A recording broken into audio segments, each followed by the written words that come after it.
Good afternoon to you. Mark Sutton with HurricaneTrack.com here. The afternoon version of the Hurricane Outlook and Discussion, second one of the day here. The second update, we did a morning update, now it's the afternoon update. September 22nd, 2021 still. Doing two updates because we have a lot that we're watching here in relation to 98L. A lot of people interested in what might happen with it, especially that one of the models, the Euro, has been kind of suggesting some pretty big impacts in the longer range. Has that changed? A lot of you probably already know the answer to that, but I'm going to break it down for you and show you what we know and how things are shaping up this afternoon. All right, so good to have you back. Second video of the day. Let's see what's going on out there. First of all, the graphical tropical weather outlook over the next 5 days. Still pretty busy out there. We have Depression Peter, Depression Rose, and the remnants of Odette up here. And you know what? Interestingly enough, all of these systems being out here like they are helps to erode the big subtropical ridge because each of these occupies space that the big ridge of high pressure would occupy, and there's not enough room for both. So just these systems out here themselves being there, I think is going to help influence what happens here with Sam to be. And I do think this is going to eventually be a hurricane. It's well on its way to becoming a depression now. Probably within the next hour or so, the National Hurricane Center will officially upgrade it. But it is interesting to see these different features out here that if they weren't there, this would probably take a much more westerly course and go right through the middle part of the Lesser Antilles and then start to turn more towards the west-northwest from there. Hard to know for sure. It would be interesting if you could run a simulation and take these out and then everything else being there, what would happen? But they are there, something to keep an eye on in terms of how they all interact with each other. Peter, not much of an issue at all, a remnant depression there, same with Rose. And this is way up in the North Atlantic, maybe getting some subtropical characteristics. If it moves far enough south into the warmer waters of the Northeast Atlantic, and we can see that very well here on satellite imagery. Pretty good banding with it up here, but still have this sort of front associated with it. There's the leftovers of Peter here north of Puerto Rico. There's the leftovers of Rose. This is that front that's coming through. Indiana, Ohio, Illinois area, Kentucky. That's where the surface cyclone is, somewhere in there. And then wonderful dry air mass if you like that kind of thing. I prefer the heat and humidity. That's just me. But whatever, fall is coming. It's here. And these lower dew points and the overall drier air mass, the cooler temperatures, that will help to reduce the northern Gulf of Mexico shelf water temperatures a little bit. But Florida, the peninsula here, I'm still concerned as we go through the rest of the season for any activity that gets going in the Western Caribbean. Each of these other features that will be coming off of Africa, and it's loaded still, plenty of energy there. You know, Sam to be is going to come through and do whatever it does. We'll put a big question mark over here because we don't know the end game for sure just yet. But these other systems, these are also question marks. Where do they end up as they go across the Atlantic? And if they develop early, they probably turn out. If they don't develop early, they come through and they end up in the more climatologically favored, especially in October, region of the Atlantic Basin, and that is the Western Caribbean.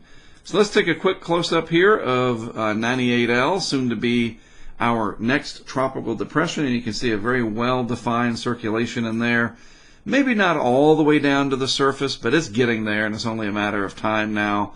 Deep thunderstorms will develop around this, and it's going to really wind itself up and move on off to the west-northwest, and eventually probably turn away from the lower 48. You know, that's kind of a spoiler, yes, I know. But I think that's what's going to end up happening, even though it's at a relatively low latitude right now. And I'll explain all of that thinking in just a moment. But first, it has definitely plenty of energy to work with. It's located about right in here today. And it's got all this very warm water relative to average. These are anomalies. I show you this often. These are the anomalies, departures from the long-term averages. And in the Pacific, it's colder than average. Most of the Atlantic here is warmer than average.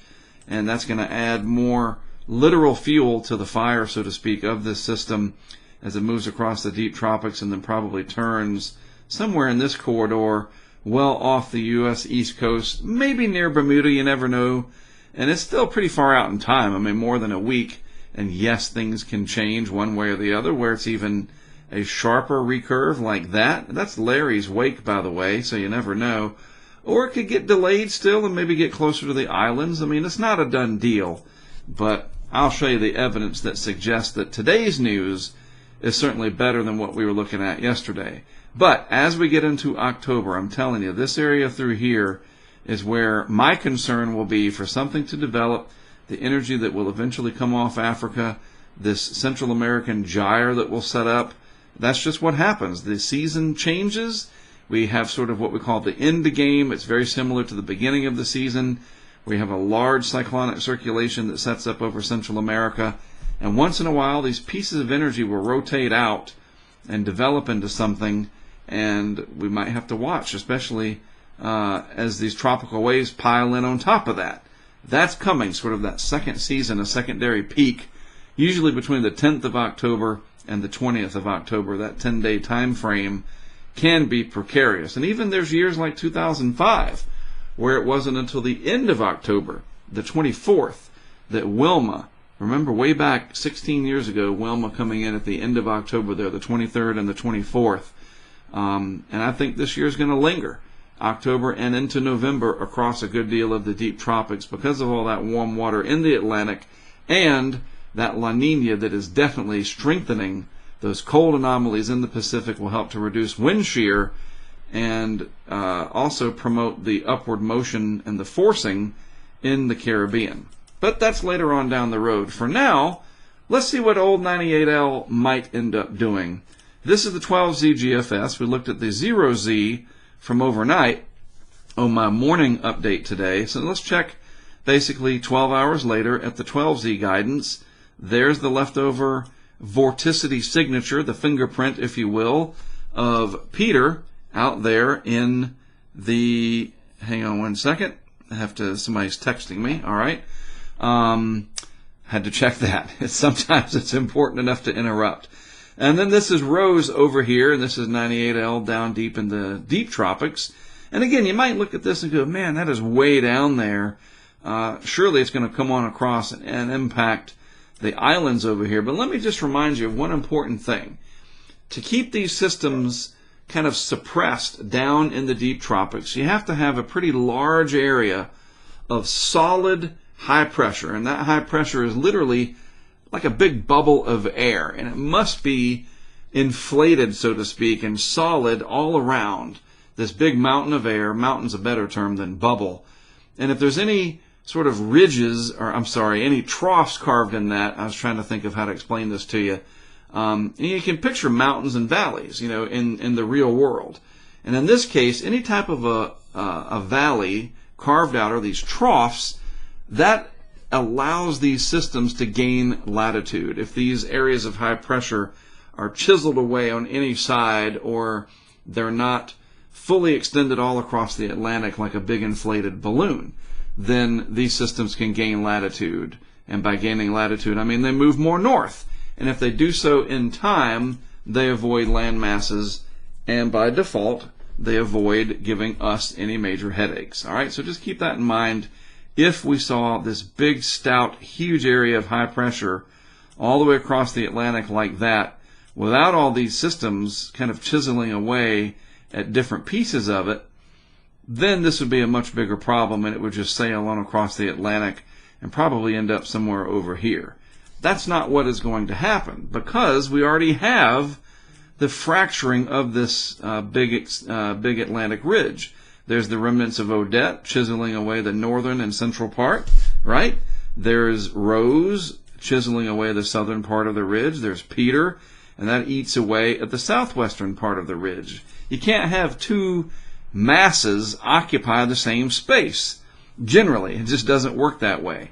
So that's an important thing to point out here. Just some interesting fluid dynamics for you on how the atmosphere works. So let's move this out. Just get it on out to about 5 days here, all right? That's a good starting point. It's out over the deep tropics between now and then. So let's just take it out to day 5, 120 hours, and you can see what the different players are. There's these little pieces of energy right in here. You know, they don't look very formidable, but this is enough to just, again, erode that ridge away. There's another little piece of energy here, another one over here. So the ridge is kind of fractured around. It's kind of dealing with all these forces acting on it, and it is not one giant, coherent, connected, big old subtropical ridge extending across the Atlantic. Again, if it was, this would just go on to the west-northwest and eventually end up in an area that would be basically getting a lot of people nervous, for the lack of a better way to put it. The euro shows a very similar situation now. Take this out to 5 days. There's 24, 48, 72, 96, and 120. Now the euro is a little bit south and west of the GFS position at that time frame. Not a lot, not enough to get antsy about it, but the euro shows a similar pattern overall. There's a piece of energy up here, again, kind of chiseling away at this part of the subtropical ridge, and the western extent of it kind of eroded away over here. Some ridging trying to come down out of Canada, nosing down this way, but overall, just not enough to really barrel this system west with any conviction, if you will. It's just not going to go straight west. It can't.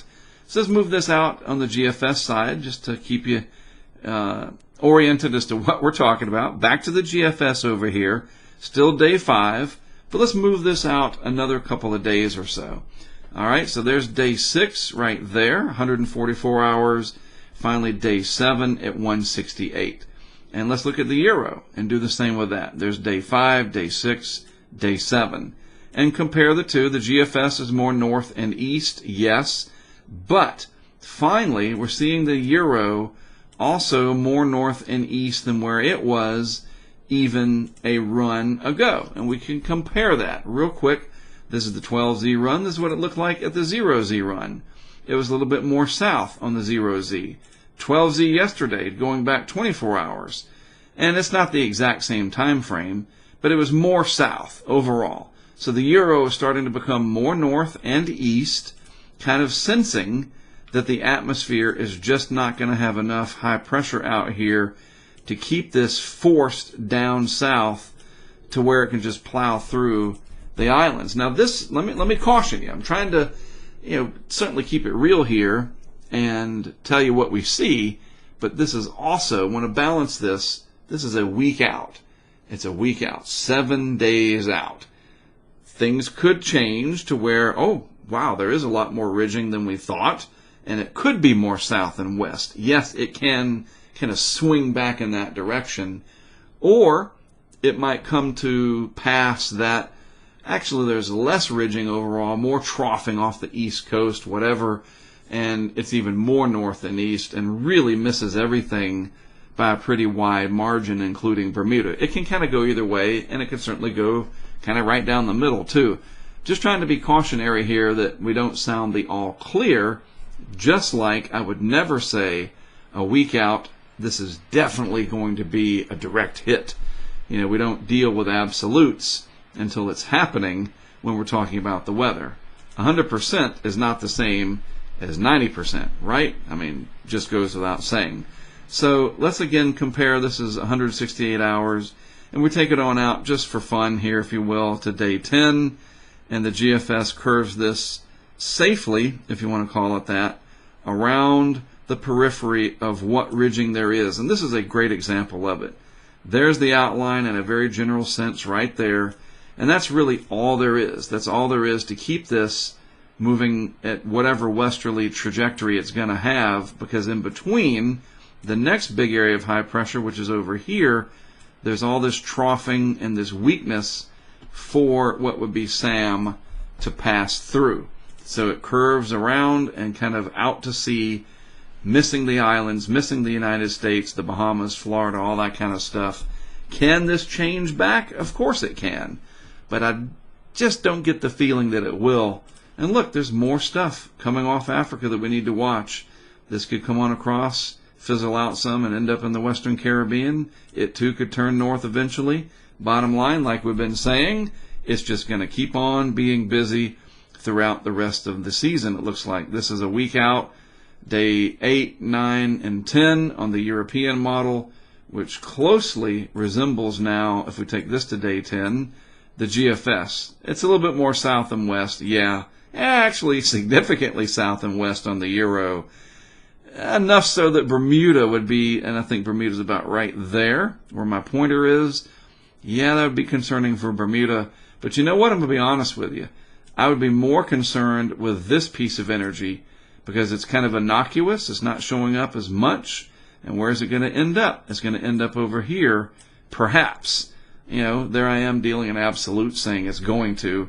It seems like it would, right? I would be more concerned with that than this recurving potential, hurricane is what that looks like it'll be when all is said and done. So the bottom line, honestly, if we just straightforward here, it looks a lot better today than it did yesterday. But then what we don't know is, will this be the same tomorrow? And of course, I don't have the answer to that. I don't have any, I've joked about this before, 50 years of hurricane history book that I stole from the future, like a very popular movie that we all remember from the 80s there, right? Or was it the 90s that finally came out? I don't remember, but you get the idea. I don't know the future for sure, but I do know today is looking a little bit better than yesterday. Yet, I caution you, it's still more than a week away. The caveat is things can change, and they do change. Will it change where it's even more favorable for us not to have to worry about it, us being the islands? The Northeast Caribbean, Puerto Rico, the Bahamas, Florida, me up in Wilmington, North Carolina. Or does it switch back and, hey, whoa, there's more high pressure out there. It's a bigger ridge than we thought, or that trough isn't as strong. Yes, those are all possibilities. We don't have all day to go through all the scenarios. That's what the ensembles help us do, by the way. And we could look at those, but, the operationals give us a pretty good guidepost here to go by. That today looks like better news than it did yesterday. And that, as they say, is the bottom line. All right?